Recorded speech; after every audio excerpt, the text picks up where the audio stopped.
Baik, Assalamualaikum warahmatullahi wabarakatuh. Sebelumnya izin memperkenalkan diri terlebih dahulu ya. Nama saya Neng Mas Pupah, NIM 1900471 dari kelas 4D Fitrah. Di sini saya ingin mewawancarai kepala sekolah dari PAUD Al-Hidayah ya, Bapak. Iya. Ya, untuk itu Bapak mangga perkenalkan terlebih dahulu. Assalamualaikum warahmatullahi wabarakatuh. Nama Epi Saiful Mustafa SPDI. Kebetulan di sini saya menjabat sebagai kepala sekolah KB Al-Hidayah yang bertempat di Kampung Babakan Cinangka, RT 11 RW 04 Desa Sindang Panon, Kecamatan Bojong, Kabupaten Purwakarta. Untuk itu langsung aja ya, Bapak. Boleh. Baik, yang pertama, apakah Bapak sudah melakukan salah satu dari inovasi di bawah ini? Untuk itu, sebelumnya saya sebutkan terlebih dahulu ya Ustadz. Afwan, Bapak. Yang pertama ada inovasi ketenagaan pendidikan, kemudian inovasi kurikulum, inovasi model pembelajaran, inovasi media pembelajaran, inovasi sarana dan prasarana, inovasi hubungan orang tua, siswa, dan masyarakat, inovasi pengelolaan peserta didik, inovasi pengelolaan kelas, inovasi evaluasi pembelajaran, inovasi RPPH. Mangga, jika iya, inovasi apa yang sudah dilakukan di sekolah KB PAUD Al-Hidayah? Kalau melihat pertanyaan nomor 1 di sini, kebetulan poin-poin inovasi yang sudah dilakukan di sekolah kami di sini menyangkut beberapa poin. Yang pertama bisa masuk pada inovasi kurikulum, yang kedua juga bisa masuk pada inovasi model pembelajaran, bisa juga masuk ke inovasi media pembelajaran, bisa masuk juga ke inovasi sarana dan prasarana, terus bisa masuk juga ke inovasi hubungan orang tua siswa dan masyarakat. Nah, sebenarnya adapun inovasi tersebut kalau dirangkum pada sebuah kegiatan atau sebuah kurikulumnya itu sendiri lebih cenderung yang pertama, inovasi yang kami munculkan pada sekolah kami adalah disesuaikan dengan keadaan kultur yang ada di daerah kami. Kami lebih cenderung kepada masyarakat yang berbasis agama, sehingga PAUD yang kami pimpin juga itu bermula dari majelis taklim. Nah, sehingga berarti itu yang lebih unggulnya gitu ya, ya, dari keagamaan, sehingga kurikulum yang kami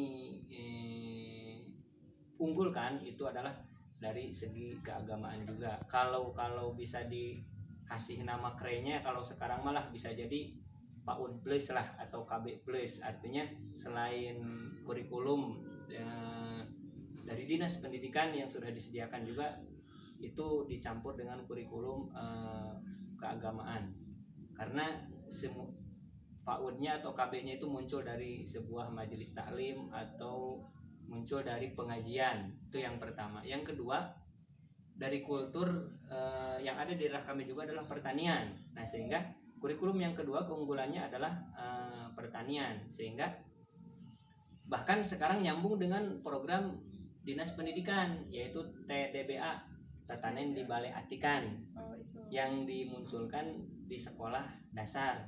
Kami di PAUD sebenarnya sudah memulai itu jauh sebelum dinas pendidikan mempromosikan kurikulum TDBA tersebut. Nah, kami kerjasamanya dengan guru PAUD atau tutornya selaku pemimpinnya, juga dengan orang tua siswa selaku pesertanya. Nah, sehingga kami bisa masuk pada inovasi kurikulum, inovasi model pembelajarannya, anaknya langsung belajar di praktek, termasuk medianya. Kami juga punya istilahnya apa ya, saung itu tempatnya, itu medianya saung tanaman tersebut, termasuk bisa masuk pada inovasi hubungan orang tua siswa dan masyarakat, karena kami melibatkan peserta dari kelompok tani atau kurikulum mulok berbasis pertanian. Itu pesertanya adalah orang tua siswa, sehingga terjalin kerjasama antara sekolah dan orang tua gitu, termasuk siswanya. Bahkan ya yang lebih menguntungkan mungkin hasilnya pun itu bisa diolah oleh orang tua siswa plus sekolah. Jadi lamun orang tua siswa itu boga cengek di imahna yang bisa ngalecengek di tempat tersebut seperti itu. Ya, terima kasih. Ya. Selanjutnya tadi yang unggul kan di apa sesuai daerah ya, Keagamaan dan pertanian. Ya. Kemudian deskripsinya juga sudah ya. Ya. Bagaimana respon orang tua atau siswa, guru atau masyarakat terkait inovasi yang sudah dibuat Bangsan itu?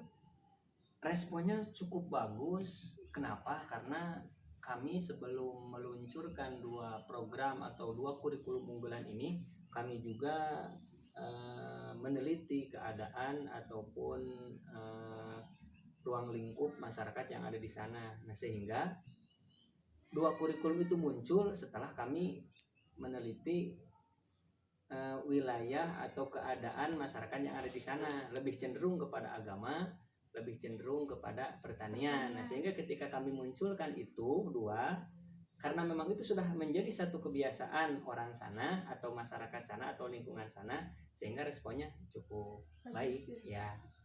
Mungkin dengan orang tua cukup baik sehingga terjalin kerjasama ya, termasuk juga harapan orang tua kan mereka menyekolahkan bukan hanya menyekolahkan anak kecil, terutama bukan hanya mereka dituntut untuk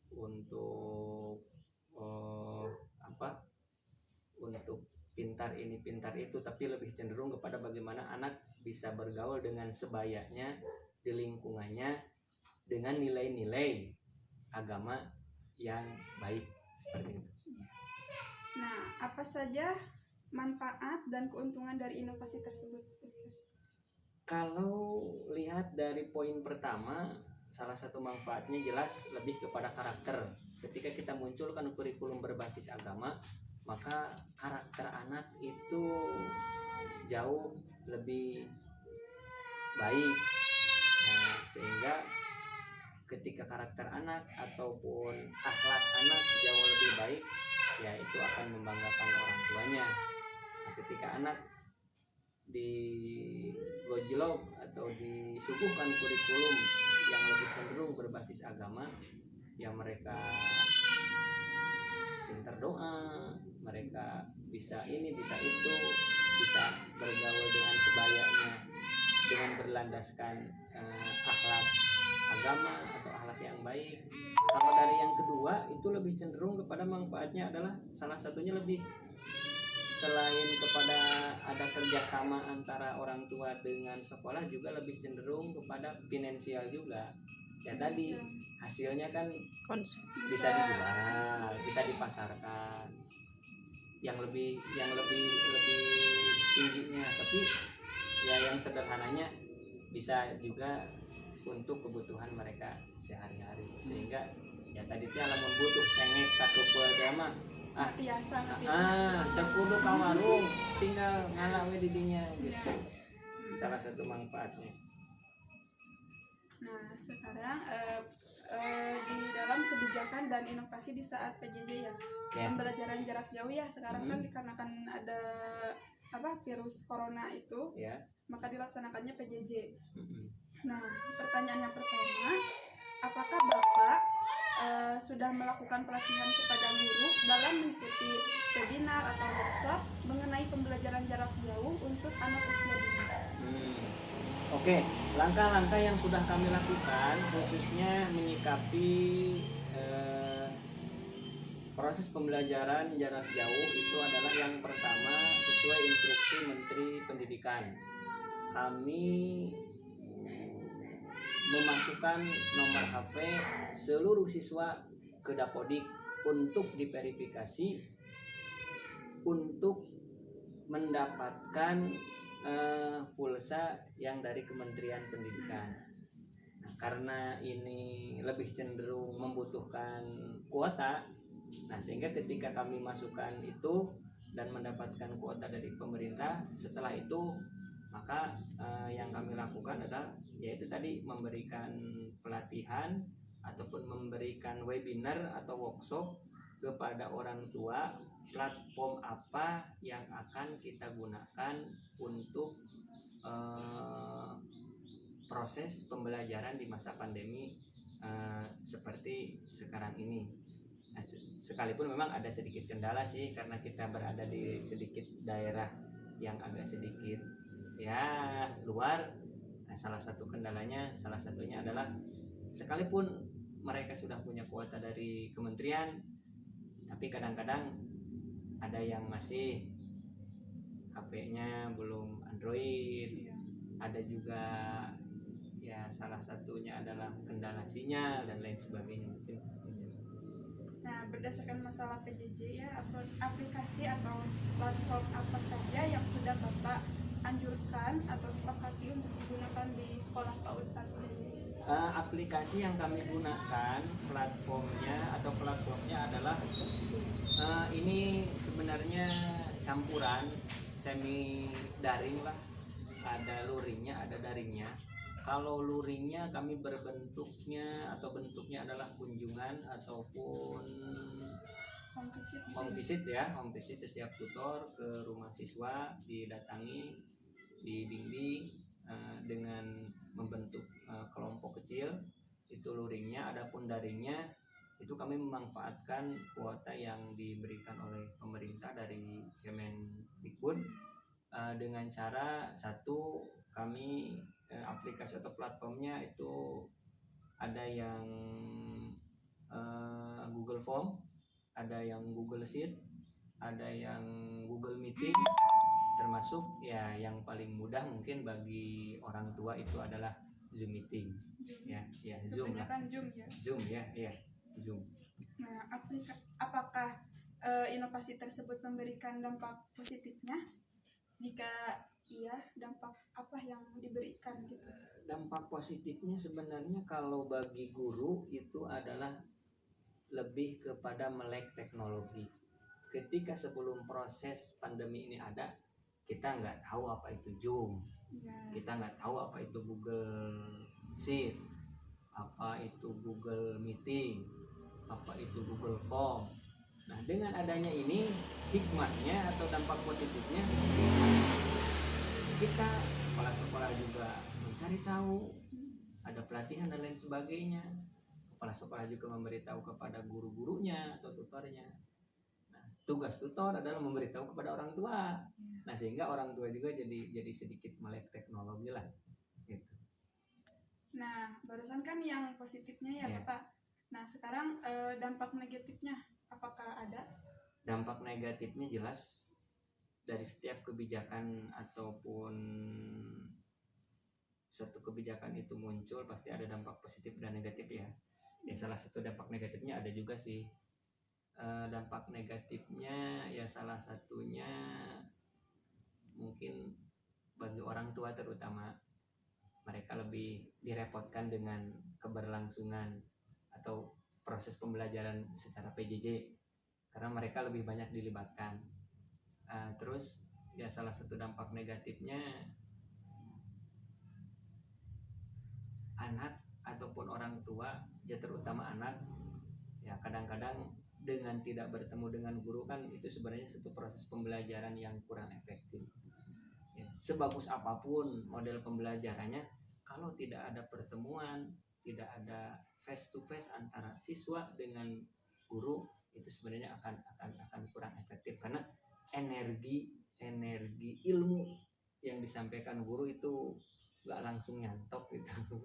Jadi lebih cenderung apalagi ya ini kan anak-anak usia dini, jadi anak usia dini kan perlu dirangkul, perlu diolo dan lain sebagainya. Kalau via PJJ kan via daring dan lain sebagainya, sebenarnya salah satu dampak yang paling dibikin repot itu adalah pendidikan anak usia dini.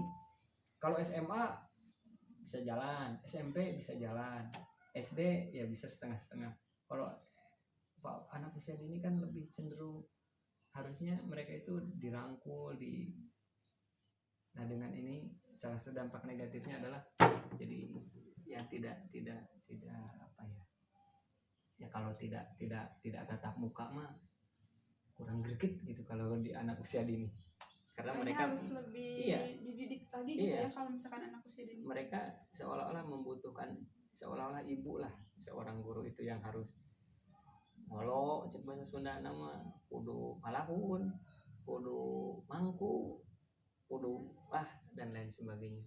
Sementara kalau di PJJ kan via daring hal itu tidak bisa dilakukan. Kemudian bagaimana respon siswa atau orang tua, guru atau masyarakat terhadap inovasi yang dipilih oleh pihak sekolah? Jawabannya hampir sama dengan yang tadi mungkin ya.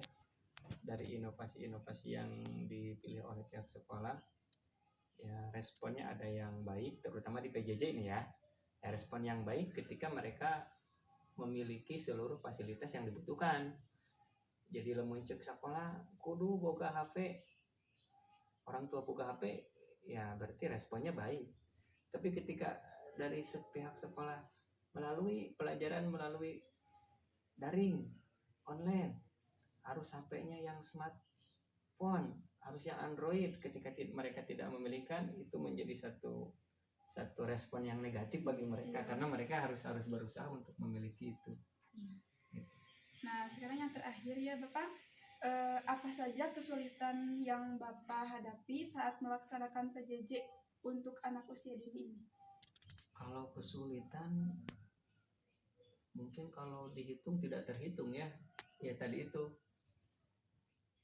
kelompok bermain atau PAUD itu menghadapi pandemi COVID-19 ini adalah satu lembaga pendidikan yang paling dirugikan atau paling merasa sulit untuk melakukan proses pembelajaran.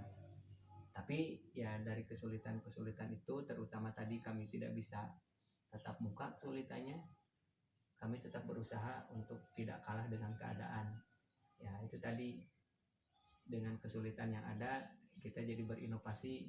Ya inovasinya bisa melalui tadi home visit, melalui daring, melalui Zoom meeting, Google Form, Google Sheet dan lain sebagainya. Kesulitannya memang kami akui banyak.